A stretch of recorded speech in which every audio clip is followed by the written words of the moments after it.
Water is an essential in everyday life, but too much can cause thousands and millions of pounds in damage, as Worcester's seen.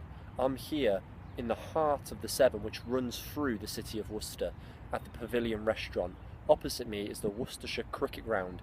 Both were underwater, virtually knee height, when the riverbanks burst in mid-Feb.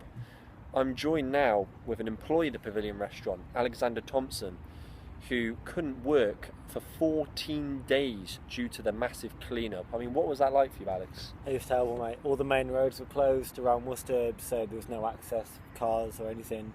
It was all, even like I normally cycle to work, so even cycling was a pain because it was over the pedals.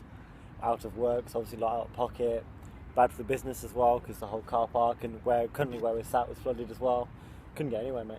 And you were saying at the time you were trying to move into property which was just on the other side of the river. Yeah, just shy from the river from here on the other side. We were meant to move into a flat and we couldn't drive to it because all the roads were closed, so we couldn't move in either. So. Was the flat affected at all? Luckily no, because we're on the third floor, but the access to the place we couldn't get to. So what advice would you give to people that are looking for property around the river banks? I would say be very cautious. Go to the Worcester City County Council, ask about the insurance, ask how often it gets flooded, what their flood barriers procedures are hopefully a lot better than last time.